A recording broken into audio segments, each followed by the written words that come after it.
മോബിൻ ഞാൻ രഞ്ജീഷ് ഒരുമിച്ചാണ് വണ്ടിയിൽ ഓടിക്കൊണ്ടിരുന്നത്. എൻ്റെ കണ്ടക്ടർ ജസ്റ്റിസ് ഫോർ രഞ്ജീഷ് എന്ന് എല്ലാവരും ഒന്ന് കമൻറ്റ് ചെയ്യണേ. Justice for Ranjeesh. കാരണം ഇപ്പം സോഷ്യൽ മീഡിയയുടെ സപ്പോർട്ടാണ് വേണ്ടത്. സോഷ്യൽ മീഡിയയുടെ സപ്പോർട്ട്. നമ്മൾ ഈ പറയുന്ന രഞ്ജീഷിൻ്റെ കാര്യം ചെയ്തതിൻ്റെ ഒരു 2 ദിവസം കഴിഞ്ഞിട്ടാണ് ഈ പറഞ്ഞ ഷഹലയുടെ വിഷയങ്ങൾ ചെയ്യാൻ തുടങ്ങിയത്.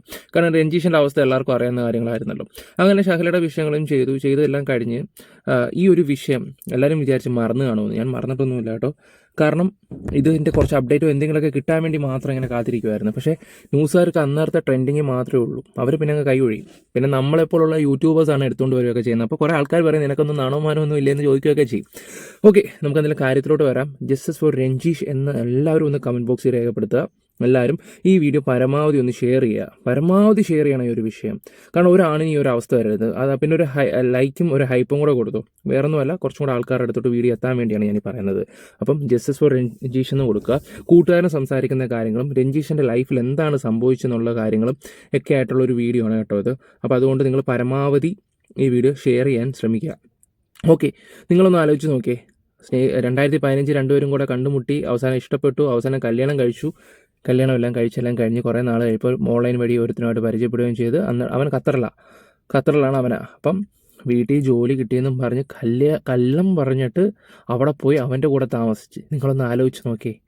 അപ്പോൾ ഇവിടെയൊക്കെ എത്രമാത്രം വഞ്ചിക്കുകയെന്ന് ആലോചിക്കുക. അപ്പോൾ അങ്ങനൊരു ഇതൊക്കെ വിചാരിച്ചിട്ട് നമ്മൾ ഷഹലയുടെ കാര്യങ്ങൾ ചെയ്തപ്പോഴും പുള്ളിയും ചെയ്ത് അതൊക്കെ തന്നെ തെറ്റും പരിപാടിയൊക്കെ തന്നെയാണ്. അപ്പോഴാണ് 2 വർഷത്തും കൂടെ കേട്ടപ്പോൾ ഞാനത് നിങ്ങളെ അപ്ഡേറ്റ് ചെയ്തു.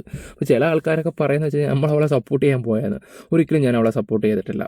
ഓക്കെ, അപ്പം ഈ ആ വിഷയമൊക്കെ ഒരേ സമയം നടന്നുകൊണ്ട് നമുക്ക് ഇങ്ങനെയൊക്കെ പറയാൻ പറ്റത്തുള്ളൂ. അല്ല നമുക്ക് മറ്റേ മോള് മറിച്ച മോള് അങ്ങനെ വേണമെങ്കിൽ ഇരുന്ന് പറയാം.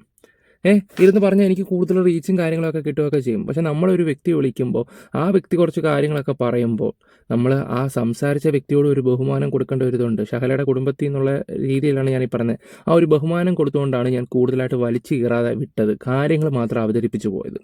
ഓക്കെ, ഇനി ഈ പറഞ്ഞ രഞ്ജീഷിൻ്റെ വിഷയത്തിലോട്ട് നമുക്ക് വരാം. അതിന് അയാളുടെ ലൈഫിൽ എന്താണ് സംഭവിച്ചതെന്നുള്ള ആദ്യത്തെ ഈ ഒരു വോയിസ് നിങ്ങളെയൊക്കെ ആരും സ്കിപ്പ് ചെയ്യാതെ മൊത്തം ഇരുന്നൊന്ന് കേട്ടേ. ഇത് നമ്മുടെ യൂട്യൂബർ ദേവ് ടോക്സ്, പുള്ളിയുടെ ചാനലാണ് ഈ ഒരു കാര്യങ്ങൾ വരുന്നത്. ഞാൻ അതൊന്ന് നിങ്ങൾക്കൊന്ന് വെച്ച് തരാം. ദേവ് ടോക്സ് കേട്ടോ. പേരിപ്പോ നമുക്ക് പറയാൻ നിർവാഹമില്ല. 2015 ബസ്സിൽ വെച്ച് പരിചയപ്പെടുന്നതും സൗഹൃദം തുടങ്ങുന്നത്. ഏകദേശം 3 വർഷത്തോളം തുടർന്ന പ്രണയത്തിന് ശേഷമാണ് 2017 രഞ്ജീഷ് വിവാഹം ചെയ്യുന്നത്. യാതൊരു പ്രശ്നങ്ങളുമില്ലാതെ ദാമ്പത്യം മുന്നോട്ട് പോയിക്കൊണ്ടിരുന്നു. രഞ്ജീഷിന്റെ പിതാവ് ഒരു ബസ് ഡ്രൈവർ ആയിരുന്നു. മാതാവിന് ജോലിയൊന്നും ഉണ്ടായിരുന്നില്ല. 50 സെന്റോളം വരുന്ന കുന്നിൻ മുകളിലുള്ള ഭൂമിയിൽ ആസ്ബസ്റ്റോസ് ഷീറ്റ് മേഞ്ഞ ഇരുമുറി വീട്ടിലാണ് രഞ്ജീഷിന്റെ കുടുംബം താമസിച്ചിരുന്നത്. വീടിനോട് ചേർന്നുള്ള ഭൂമിയിൽ ചെറിയ കൃഷികൾ നടത്തിയാണ് രഞ്ജീഷിന്റെ പിതാവും മാതാവും ജീവിച്ചു വന്നിരുന്നത്. ഇതിനിടയിൽ ഭാര്യയുടെ പേര് പറഞ്ഞിട്ടുണ്ട്. വിവാഹ സമ്മാനമായി നൽകിയ 117 ഗ്രാം സ്വർണം ഭാര്യയുടെ അമ്മ, അതായത് അമ്മയുടെ പേര് നമ്മൾ മുൻപ് വീഡിയോ പറഞ്ഞിട്ടുണ്ട്, ബിന്ദു എന്നാണ് അമ്മയുടെ പേര്, നിർബന്ധപൂർവ്വം വിൽക്കുകയും ആ പണം കൊണ്ട് കട്ടപ്പനയിൽ ഭാര്യയുടെ മാതാവിന്റെ വീടിനടുത്ത് ഭാര്യയുടെയും രഞ്ജീഷിന്റെയും പേരിൽ ഒരു വീടടക്കമുള്ള ഭൂമി വാങ്ങുകയും ചെയ്തിരുന്നു. ഭാര്യയുടെ മാതാവ് തന്നെ ഈ വീട് മറ്റൊരാൾക്ക് വാടകയ്ക്ക് നൽകുകയും ആദായം കൈപ്പറ്റി വരികയും ചെയ്യുന്നു. വിവാഹശേഷം ദമ്പതികൾക്ക് ഒരു മകൻ പിറന്നു. പ്രസവശേഷം രഞ്ജീഷിന്റെ വീട്ടിൽ കഴിഞ്ഞിരുന്ന ഭാര്യ ഭർത്താവുമായോ ഭർത്താവിന്റെ കുടുംബക്കാരുമായോ യാതൊരുവിധ പ്രശ്നങ്ങളും ഉണ്ടായിരുന്നില്ല. വിവാഹത്തിന് മുൻപ് രഞ്ജീഷിന്റെ ഭാര്യ BTS ബിരുദം നേടിയിരുന്നു. വിവാഹശേഷം PSC പരീക്ഷയ്ക്ക് തയ്യാറെടുക്കുകയായിരുന്നു. ഭാര്യയുടെ തുടർ പഠനങ്ങൾക്ക് യാതൊരുവിധ എതിർപ്പുകളും രഞ്ജീഷിന്റെ കുടുംബത്തിൽ നിന്നും ഉണ്ടായിരുന്നില്ല. മകൻ പിറന്നതിന് ശേഷം PSC പരീക്ഷയ്ക്ക് തയ്യാറെടുക്കുമ്പോഴാണ് ഖത്തറിലുള്ള രമേശനുമായി ഭാര്യ ഓൺലൈനിലൂടെ സൗഹൃദം ആരംഭിക്കുന്നത്. വിവാഹബന്ധം നിലനിൽക്കെയാണ് ഒരു മകനുള്ള ഭാര്യ ഖത്തറിലുള്ള രമേശനുമായി ഒരു കുടുംബജീവിതത്തിന് ഹിതകരമല്ലാത്ത രീതിയിൽ ബന്ധം സ്ഥാപിച്ചത്. ബസ് കണ്ടക്ടറായി ജോലി ചെയ്യുന്ന രഞ്ജീഷ് ജോലിക്ക് പോകുമ്പോൾ ഭാര്യ രമേശുമായുള്ള സല്ലാപം ആരും അറിയാതെ തുടർന്നുകൊണ്ടിരുന്നു. 2023 ഭാര്യയ്ക്ക് ഓൺലൈൻ വഴി നൽകിയ അപേക്ഷയിൽ ഖത്തറിൽ ജോലി ലഭിച്ചുവെന്ന് ഭാര്യ രഞ്ജീഷിനെ തെറ്റിദ്ധരിപ്പിക്കുന്നു. ഭാര്യ കുടുംബത്തിന്റെ സാമ്പത്തിക ഭദ്രതയ്ക്ക് ഈ ജോലി വളരെ ഗുണം ചെയ്യുമെന്ന് രഞ്ജീഷിനെ പറഞ്ഞു വിശ്വസിപ്പിച്ചു. എന്നാൽ ആ സമയം ഭാര്യയ്ക്ക് ഖത്തറിൽ ജോലിയൊന്നും ലഭിച്ചിരുന്നില്ല എന്നാണ് സംശയിക്കുന്നത്. കാമുകനായ രമേശ് റെഡിയാക്കി നൽകിയ വിസയിലാണ് രഞ്ജീഷിന്റെ ഭാര്യ ഖത്തറിലേക്ക് യാത്രയായതും 6 മാസം രമേശിനൊപ്പം ഹിതകരമല്ലാത്ത ജീവിതം നയിച്ചതും. ഭാര്യയ്ക്ക് കാമുകനായ രമേശ് മുഖേനയോ അല്ലെങ്കിൽ മറ്റാരോ മുഖേനയോ ജോലി ലഭിക്കുകയും ജോലി ലഭിച്ചതോടെ രഞ്ജീഷിന്റെ ഭാര്യ അകലുകയും ചെയ്തു എന്നാണ് വീട്ടുകാരുടെ പ്രധാന സംശയം. എന്നാൽ രഞ്ജീഷുമായി വിവാഹബന്ധം വേർപെടുത്താനും രഞ്ജീഷിന്റെ ഭാര്യയും 2 ആൺകുട്ടികളുമുള്ള രമേശും ചേർന്ന് രഞ്ജീഷുമായുള്ള ബന്ധം വേർപെടുത്തുന്ന ശ്രമത്തിന്റെ ഭാഗമായി രമേശും രഞ്ജീഷിന്റെ ഭാര്യയും തമ്മിലുള്ള നഗ്ന ചിത്രങ്ങൾ, വീഡിയോകൾ രഞ്ജീഷിന്റെയും അമ്മയുടെയും മൊബൈൽ ഫോണുകളിലേക്ക് ഫേക്ക് ഐഡിയിൽ നിന്നും അയച്ചു കൊടുത്തിരുന്നു എന്നാണ് മറ്റൊരു സംശയം. 2023-2024 കാലഘട്ടത്തിലാണ് ഈ അശ്ലീല ചിത്രങ്ങൾ രഞ്ജീഷിന്റെയും അമ്മയുടെയും മൊബൈലിലേക്ക് അയച്ചു കൊടുത്തിട്ടുള്ളത് എന്നതുകൊണ്ടും രഞ്ജീഷിന്റെ അമ്മയുടെ മൊബൈൽ ഫോൺ നമ്പർ ഭാര്യ അറിയാതെ കാമുകനായ രമേശിന് ലഭിക്കുകയില്ല എന്നതുമാണ് ഈ വസ്തുതയെ സംശയിക്കുന്നതിനുള്ള കാരണം. ആദ്യം പറഞ്ഞ സംശയം അനുസരിച്ച് രമേശ് ഒരു ക്രിമിനലായ സൈക്കോപാത്ത് ആണ് എന്നാണ് സംശയിക്കേണ്ടത്. ഇരു കൂട്ടരുടെയും സമ്മതപ്രകാരം ഹിതകരമല്ലാത്ത ബന്ധത്തിൽ ഏർപ്പെട്ട് സ്വരച്ചേർച്ചില്ലാതായപ്പോൾ തന്റെ കാമുകിയെ തകർക്കാനുള്ള ശ്രമമായിരുന്നോ നഗ്നചിത്രങ്ങൾ രഞ്ജിഷിന്റെയും അമ്മയുടെയും മൊബൈലിലേക്ക് അയച്ചു കൊടുത്തതിന്റെ പിന്നിലുള്ള കാരണമെന്ന് സംശയിക്കുന്നു. ഖത്തറിൽ ജോലി ലഭിച്ചു പോയതാണെന്ന് രഞ്ജിഷിനെ വിശ്വസിപ്പിച്ച ഭാര്യ 6 മാസത്തിന് ശേഷം നാട്ടിലേക്ക് തിരിച്ചെത്തുകയും രഞ്ജിഷിന്റെ വീട്ടിലേക്ക് എത്തിയ ഭാര്യയോട് രമേശുമായുള്ള ബന്ധം ചോദിക്കുകയും ചെയ്തത് ബന്ധം കൂടുതൽ വഷളാകുന്നതിന് കാരണമായി. ഭാര്യയും കാമുകനുമായുള്ള വീഡിയോ ദൃശ്യങ്ങൾ കണ്ടിട്ടും സംയമനം പാലിച്ച് മകന്റെ ശോഭനീയമായ ജീവിതത്തിന് വേണ്ടി ക്ഷമിച്ച് യാചിച്ച് വീണ്ടും ഒരുമിച്ച് ജീവിക്കാൻ തയ്യാറാണെന്ന് അറിയിച്ചിട്ടും ഭാര്യ രഞ്ജിഷിന്റെ അപേക്ഷകൾ പുച്ഛത്തോടെ തള്ളിക്കളയുകയും അവഹേളിക്കുകയും ഡിവോഴ്സ് ആവശ്യപ്പെടുകയും ചെയ്തു. രഞ്ജിഷിന്റെ ഭാര്യ പെട്ടെന്ന് തന്നെ കട്ടപ്പനയിലുള്ള തന്റെ മാതാവിന്റെ വീട്ടിലേക്ക് പോവുകയും ഏകദേശം 10 ദിവസങ്ങൾക്ക് ശേഷം തിരിച്ച് ഖത്തറിലേക്ക് പോവുകയും ചെയ്തു. രഞ്ജിഷിന്റെയും അമ്മയുടെയും മൊബൈലിലേക്ക് രമേശ് അയച്ചു കൊടുത്ത നഗ്ന ദൃശ്യങ്ങൾ രഞ്ജിഷ് കണ്ടിട്ടും തന്റെ അപേക്ഷകൾ പുച്ഛത്തോടെ തള്ളിക്കളഞ്ഞിട്ടും അവഹേളിച്ചിട്ടും സ്വതവേ സൗമ്യനും ശാന്തശീലനുമായ രഞ്ജിഷ് സ്വയം തന്നിലേക്കും മകനിലേക്കുമായി തന്നെ ഒതുങ്ങുന്നതാണ് പിന്നീട് കണ്ടത്. രഞ്ജിഷ് നഗ്ന ചിത്രങ്ങളുടെ വിവരം ഏറ്റവും അടുത്ത സുഹൃത്തുക്കളോട് പങ്കുവച്ചിരുന്നു. ആ സുഹൃത്തുക്കൾ രഞ്ജിഷിനെ വളരെയധികം ആശ്വസിപ്പിച്ച് ജീവിതത്തിലേക്ക് തിരിച്ചു കൊണ്ടുവന്നു എന്നാണ് മനസ്സിലാക്കുന്നത്. തന്റെ കൂടെയുള്ള മകൻ ഉണ്ണിക്കുട്ടൻ തനിക്കൊപ്പം ഉണ്ടെന്നും അവന്റെ ജീവിതം കരിപ്പിടിപ്പിക്കാൻ താൻ ജീവിച്ചിരിക്കുന്ന ആ ഒരു അവസ്ഥ അനുഭവിച്ചവർക്ക് അറിയാം നല്ല രീതിയിൽ പെയിനാ. അത് നമ്മൾ ഉദ്ദേശിക്കുന്ന പോലല്ല. അങ്ങനത്തെ ഒരു അവസ്ഥ എന്നൊക്കെ പറഞ്ഞാലേ വല്ലാത്ത അവസ്ഥയാണ് അത് അനുഭവിക്കുക. അയ്യോ, നമ്മളും പല കാര്യങ്ങളൊക്കെ ഒന്ന് ആലോചിച്ച് പോയി പെട്ടെന്ന്. അമ്മേ, എല്ലാവരുടെയും ജീവിതത്തിലുണ്ട്. ഇപ്പം ഒന്നും പറയുന്നില്ല, ഇപ്പൊ ഇവിടെ പറഞ്ഞ അതിനേക്കാൾ ഇമോഷണൽ ആയിപ്പോയി ഞാൻ. അതിന്റെയും ആവശ്യം രഞ്ജിഷ് മനസ്സിലാക്കി. ഖത്തറിലേക്ക് തിരിച്ചുപോയ രഞ്ജിഷിന്റെ ഭാര്യ ഡിവോഴ്സ് ആവശ്യപ്പെട്ട് രഞ്ജിഷിനെ വിളിക്കുന്ന പതിവുണ്ടായിരുന്നു. എന്നാൽ രഞ്ജിഷ് ഡിവോഴ്സിന് തയ്യാറായിരുന്നില്ല. എന്തെങ്കിലും ഒരിക്കൽ ഭാര്യ തിരിച്ചു വരുമെന്നും ഒരുമിച്ച് ജീവിക്കാമെന്നും രഞ്ജിഷ് സ്വപ്നം കാണുകയായിരുന്നു. ഇങ്ങനെയുള്ള ആണുങ്ങളെ മൊണ്ണേന്ന് വിളിക്കുന്ന കുറെ ആൾക്കാരുണ്ട്, കഴിവ് കെട്ടവനെന്നൊക്കെ വിളിക്കുന്ന ആൾക്കാരുണ്ട്. അതാണ് സ്നേഹം. സത്യം പറഞ്ഞാലാ വേറൊരുത്തൻ്റെ കൂടെ പോയി കിടന്നു കൊടുത്ത് എന്നിട്ടും സ്വീകരിച്ച ആൾക്കാരൊക്കെ എനിക്കറിയാം. ഉള്ള കാര്യം പറയാമല്ലോ. ബസ് കണ്ടക്ടറായി ജോലി ചെയ്ത് ജീവിതം തുടർന്നു പോകുന്നതിനിടയിൽ 2025 മെയ് മാസത്തിൽ രഞ്ജിഷിന്റെ ഭാര്യ നാട്ടിലുള്ളപ്പോൾ രഞ്ജിഷിന്റെ വീട്ടുകാർ ഭാര്യയുടെ അമ്മയെ അനുരഞ്ജന സംഭാഷണത്തിനായി വിളിക്കുകയുണ്ടായി. അനുരഞ്ജനത്തിനായി ഭാര്യയുടെ അമ്മ മകളോട് സംസാരിക്കുകയും ഇതിനെ തുടർന്ന് രണ്ടുപേരും തമ്മിൽ വഴക്കുണ്ടായതിനെ തുടർന്ന് മകൾ അമ്മയുടെ വീട്ടിൽ നിന്നും പോകാൻ ഒരുങ്ങിയപ്പോൾ മകളെ പിടിച്ചു നിർത്തി അമ്മ കട്ടപ്പന പോലീസ് സ്റ്റേഷനിൽ പരാതി നൽകുകയും ചെയ്തു. ഈ പരാതിയിൽ രഞ്ജിഷിനെ കട്ടപ്പന പോലീസ് സ്റ്റേഷനിലേക്ക് വിളിച്ചു വരുത്തുകയും അനുരഞ്ജന കാര്യങ്ങൾ സംസാരിക്കുകയും ചെയ്തു. എന്നാൽ രഞ്ജിഷിന്റെ ഭാര്യ തനിക്ക് ഭർത്താവിനെയും മകനെയും വേണ്ട എന്ന് പോലീസ് സ്റ്റേഷനിൽ അറിയിക്കുകയും വീട്ടിൽ തിരികെ എത്തി പെട്ടെന്ന് തന്നെ ഖത്തറിലേക്ക് തിരികെ പോവുകയും ചെയ്തു എന്നാണ് ലഭിക്കുന്ന വിവരങ്ങൾ. ഇക്കാലയളവിൽ രഞ്ജിഷിന്റെ മകൻ പഠിച്ചിരുന്നത് കുമളിയിലെ ഒരു സ്കൂളിലാണ്. 2026 ജൂൺ മാസം 15-ാം തീയതി രഞ്ജിഷിന്റെ ഭാര്യയുടെ അമ്മ സൗഹൃദം നടിച്ച് രഞ്ജിഷിന്റെ വീട്ടിൽ വന്ന് ഒരു ദിവസം താമസിക്കുകയും ചെയ്തിരുന്നു. രഞ്ജിഷിന്റെ മകനുമായി സൗഹൃദം സ്ഥാപിച്ച് ഭാര്യ നൽകാൻ പോകുന്ന കസ്റ്റഡി അപേക്ഷയിൽ ഭാര്യ മാതാവിന്റെ ഒപ്പമാണ് മകൻ താമസിച്ചു വന്നിരുന്നതെന്നും കോടതിയെ തെറ്റിദ്ധരിപ്പിക്കുവാനുള്ള ശ്രമത്തിന്റെ ഭാഗമായിരുന്നു എന്നാണ് രഞ്ജിഷിന്റെ ഭാര്യ മാതാവിന്റെ അപ്രതീക്ഷിതമായ ഇതിനു മുമ്പ് ഒരിക്കലും ഇങ്ങനെ ഉണ്ടാകാത്ത വരവിനെയും താമസത്തെയും രഞ്ജിഷിന്റെ വീട്ടുകാർ സംശയിക്കുന്നത്. ഭാര്യയുടെ അമ്മ രഞ്ജിഷിന്റെ വീട്ടിൽ വന്ന് തങ്ങിയ രാത്രി ഭാര്യയുടെ അമ്മ സംസാരത്തിനിടയിൽ രഞ്ജിഷിനോട് നിന്റെ കഴിവുകേട് കൊണ്ടല്ലേ നിന്റെ ഭാര്യ നിന്നെ വിട്ട് മറ്റൊരുവന്റെ കൂടെ പോയത് എന്നുകൂടി പറഞ്ഞ് അധിക്ഷേപിച്ചതായി രഞ്ജിഷിന്റെ വീട്ടുകാർ പറയുന്നു. അല്ലാതെ മക്കളെ നല്ല രീതിയിൽ വളർത്താത്തതിന്റെ കുഴപ്പമല്ല, മോക്ക് കിഴ കൂടുതലാ. അടുത്ത ദിവസം രഞ്ജിഷിന്റെ മകനെ വീട്ടിൽ നിന്നും ഭാര്യയുടെ വീട്ടിലേക്ക് കൂട്ടിക്കൊണ്ടുപോയി കട്ടപ്പനയിലെ ഏതോ ഒരു സ്കൂളിൽ ചേർക്കുകയും ചെയ്തു എന്നാണ് അറിയുന്നത്. മാത്രമല്ല രഞ്ജിഷിന്റെ മകൻ പഠിച്ച സ്കൂളിൽ നിന്നും TC വാങ്ങാതെയാണ് രഞ്ജിഷിന്റെ മകനെ കട്ടപ്പനയിലുള്ള സ്കൂളിൽ ചേർത്തതെന്നും രഞ്ജിഷിന്റെ വീട്ടുകാർ പറയുന്നു. മകൻ പഠിച്ചിരുന്ന സ്കൂൾ അധികൃതർ ഇക്കാര്യം സമ്മതിക്കുന്നുമുണ്ട്. TC വാങ്ങാതെ മറ്റൊരു സ്കൂളിൽ മകനെ ചേർത്തതിന് പിന്നിൽ പല കള്ളത്തരങ്ങളും ഗൂഢാലോചനകളും ഉണ്ട് എന്ന് മനസ്സിലാക്കാൻ സാധിക്കുന്നു. രഞ്ജിഷിനോട് ചോദിക്കാതെയും അനുവാദമില്ലാതെയുമാണ് ഏകദേശം 7 വർഷം തന്റെ ഒപ്പം വളർന്നു വന്നിരുന്ന തന്റെ കസ്റ്റഡിയിൽ ഉണ്ടായിരുന്ന കുമളിയിൽ പഠിച്ചിരുന്ന മകനെ കട്ടപ്പനയിലെ മറ്റൊരു സ്കൂളിൽ ചേർത്തതെന്ന് വീട്ടുകാർ പറയുന്നു. ഇതെല്ലാം പോലീസ് കുറ്റാന്വേഷണത്തിൽ ശാസ്ത്രീയ തെളിവുകൾ ശേഖരിച്ച് കോടതിയിൽ തെളിയിച്ചാൽ മാത്രമേ രഞ്ജിഷിന്റെ ആത്മഹത്യക്ക് നേരിട്ട് കാരണക്കാരായവരും TC ഇല്ലാതെ മകന് സ്കൂളിൽ അഡ്മിഷൻ നൽകിയ കട്ടപ്പനയിലെ സ്കൂൾ അധികൃതരും നിയമത്തിന് മുന്നിൽ എത്തുകയുള്ളൂ.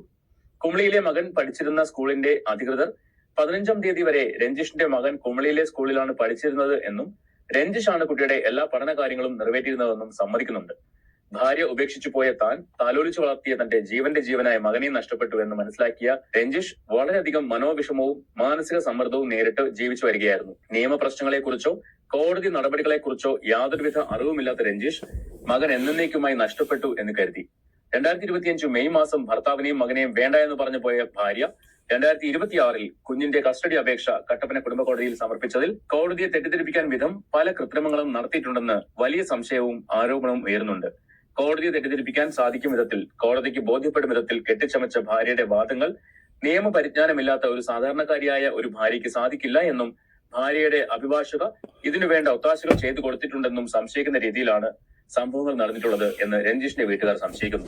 തന്റെ മകനെ എന്നേക്കുമായി നഷ്ടപ്പെട്ടുവെന്ന് കരുതി മാനസികമായി തകർന്ന രഞ്ജീഷ് 2026 ജൂലൈ മാസം 8-ാം തീയതി ഭാര്യയും ഭാര്യയുടെ അമ്മയുമാണ് തന്റെ ആത്മഹത്യയുടെ കാരണക്കാർ എന്ന് എഴുതി വെച്ച് വിഷം കഴിച്ച് ആത്മഹത്യക്ക് ശ്രമിക്കുകയും മരണാസന്നനായി കണ്ടെത്തിയ രഞ്ജീഷിനെ ആശുപത്രിയിലേക്ക് മാറ്റുകയും ചികിത്സകൾ തുടരുന്നതിനിടെ 2026 ജൂലൈ മാസം 15-ഓടെ മരണപ്പെടുകയുമായിരുന്നു. രഞ്ജീഷിന്റെ ഭാര്യയുടെ അമ്മ രഞ്ജീഷിന്റെ വീട്ടിൽ 2026 ജൂൺ മാസം 15-ന് സൗഹൃദം നിലച്ച് താമസിക്കുന്നതിനും രഞ്ജീഷിന്റെ മകന്റെ സ്കൂളിൽ നിന്നും ട്രാൻസ്ഫർ തരപ്പെടുത്തുന്നതിന് മുൻപോ 16-ന് മകനെ തെറ്റിദ്ധരിപ്പിച്ച് കൊണ്ടുപോയതിന് അടുത്ത ദിവസങ്ങളിലുമാണ് കുടുംബ കോടതിയിൽ നിന്നും രഞ്ജീഷിന്റെ കുടുംബ വീടിരിക്കുന്ന ഭൂമി ഇഞ്ചക്ഷൻ ഓർഡർ വാങ്ങിയതിന് പിന്നിൽ വലിയ ഗൂഢലക്ഷ്യങ്ങൾ ഉണ്ടായിരുന്നുവെന്ന് രഞ്ജീഷിന്റെ വീട്ടുകാർ ആരോപിക്കുന്നു.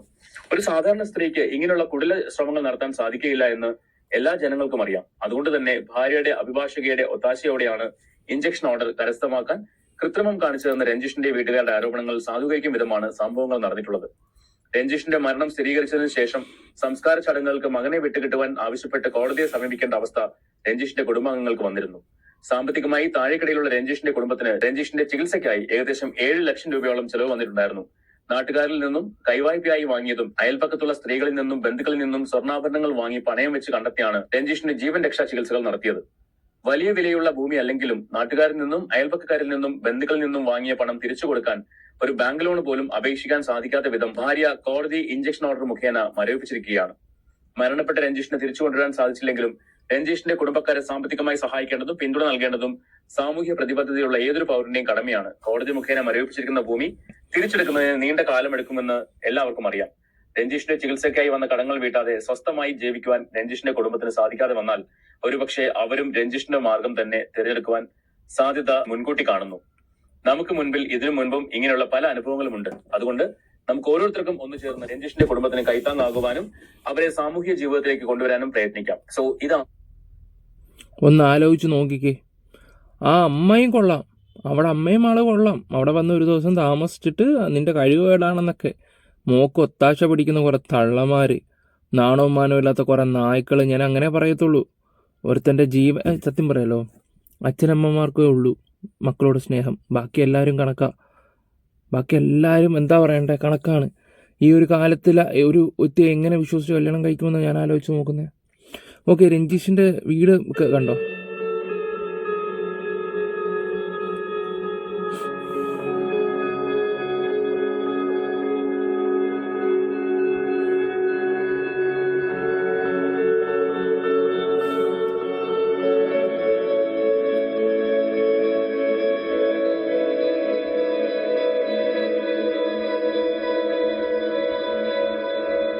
ഈ കൂട്ടുകാരൻ പറയുന്നത് കൂടെ ഞാനൊന്ന് വെച്ച് തരാം, കേക്ക്.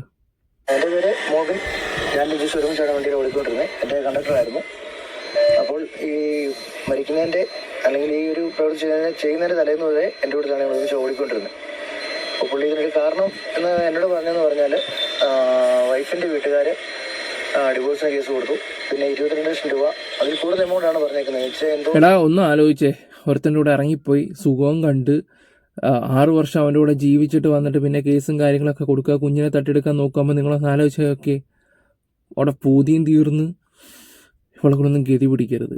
ഇതുപോലുള്ള ആൾമാരൊക്കെ കുറേ എണ്ണം ഉണ്ട്, ഇതുപോലുള്ള എണ്ണം പഴച്ചു നടക്കുന്ന കുറേ ടീംസുകൾ. ചില്ലറ പൈസ കൊണ്ട് വരും. അപ്പം അതുമായിട്ട് ബന്ധപ്പെട്ട് അവർ ആകെയുള്ള വസ്തുവിൽ കൊണ്ടുവരെ കോടതിയിൽ നിന്ന് നോട്ടീസ് മേടിച്ച് അറ്റാച്ച് ചെയ്യാൻ വേണ്ടി ഒട്ടിച്ചെന്നാണ് പറഞ്ഞത്. പിന്നെ കുട്ടിയെ അവർ കൂട്ടിക്കൊണ്ടുപോയി. ഒരു വിഷയങ്ങളെല്ലാം കൊച്ചു കൊടുത്തുണ്ടായിരുന്നെങ്കിലാണ് ഇന്നും ജീവനോടെ ഉണ്ടായേനെ. അതവന് പ്രാണനായിരുന്നു. അവൻ മരിച്ചു കഴിഞ്ഞിട്ട് പോലും അവനെ വെറുതെ വിട്ടിട്ടില്ല. ആ കുഞ്ഞിൻ്റെ അടക്കത്തിന് പോലും ഇവൾമാരും വിട്ടില്ല. അപ്പോൾ തന്നെ നിങ്ങളൊന്ന് ആലോചിച്ച് നോക്കിയേ, അവൾക്കൊക്കെ എത്രമാത്രം ആത്മാർത്ഥത ഉണ്ടെന്നുള്ള രീതിയിലാണ്. ഒരു നാൾ അനുഭവിക്കും. ഇപ്പോൾ കെട്ടിയവനെ നിന്ന് അവൻ്റെ നിന്ന് കുറച്ച് കാര്യങ്ങളൊക്കെ കിട്ടി കഴിയുമ്പോഴത്തേക്ക് അനുഭവിക്കുവളൊക്കെ. അപ്പോൾ അത് പിന്നെ കോടതി അങ്ങനെയാണ് കഴിഞ്ഞ ദിവസം എനിക്ക് കർമ്മം പോലും വിട്ട് കിട്ടിയത്. ഒരു കൊച്ചിനെ തിരിച്ചു കൊടുക്കത്തില്ല എന്ന് പറഞ്ഞൊരു പ്രശ്നം അവരിങ്ങനെ നിർബന്ധ ബുദ്ധി പിടിച്ചുകൊണ്ട് തന്നെ അതിൻ്റെ ബാക്കിയൊന്നും നിയമപരമായിട്ട് മുന്നോട്ട് പോയിട്ടില്ലെന്നാണ് എനിക്ക് തോന്നുന്നത്. പറഞ്ഞ അവസ്ഥ വെച്ച് വേറൊരു വക്കീലിനെ കണ്ടിട്ടുണ്ട്. കേസ് വേറെ ഫയൽ ചെയ്തു എന്നാണ് പറഞ്ഞത്. ഇപ്പോൾ വിദേശത്താണ്, 3 വർഷമായി അവിടെ ജോലിയാണെന്നാണ് പറഞ്ഞേക്കുന്നത്. പക്ഷേ ഇവർ ഈ അടുത്തതാണ് ഇപ്പോൾ ഈ ഒരു ഇവനെ ഇങ്ങനെ ഒരു പണി ചെയ്യുന്നതിന് ഒരു 2-3 ആഴ്ച മുമ്പാണ് പറഞ്ഞത് വൈഫ് ഇവിടെ വന്നിട്ടുണ്ട്, 1 മാസം ലീവിന് വന്നേക്കുന്നത്, ഇനി കൊച്ചിനെ തിരിച്ച് കിട്ടുകയില്ല, ഒരു തരത്തിലെന്ന് പറഞ്ഞു നോക്കും.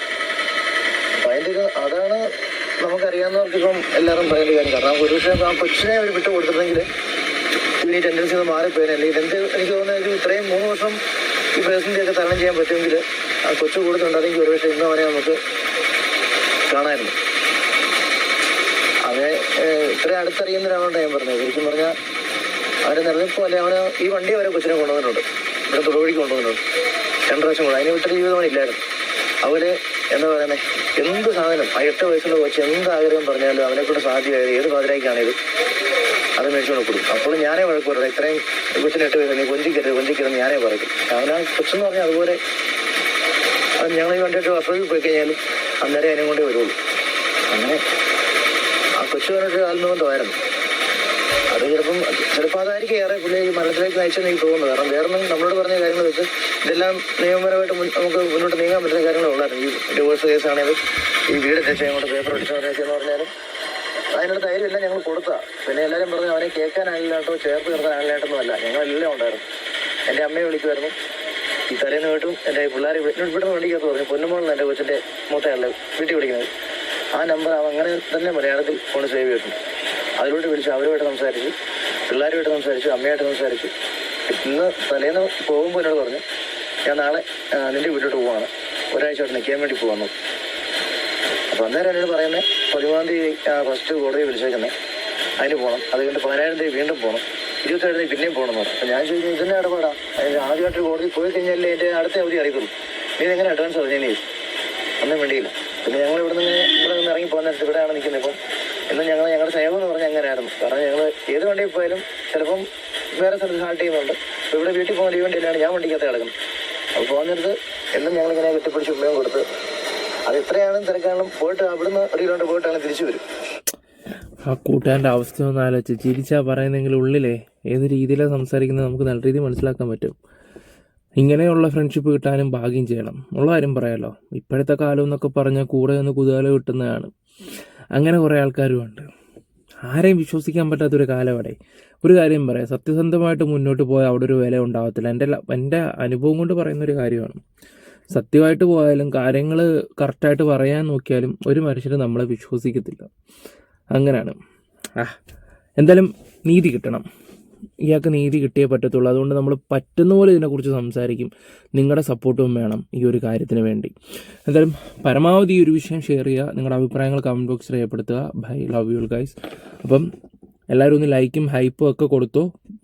ഇത് ഫേസ്ബുക്കിൽ കാണുന്നവരും ഷെയർ ചെയ്യുക. നിങ്ങൾക്ക് എല്ലാവർക്കും ഇത് ഇട്ട് കൊടുക്കുക. ഈ ഒരു വിഷയം ഇത് വീണ്ടും ചർച്ചയാവണം.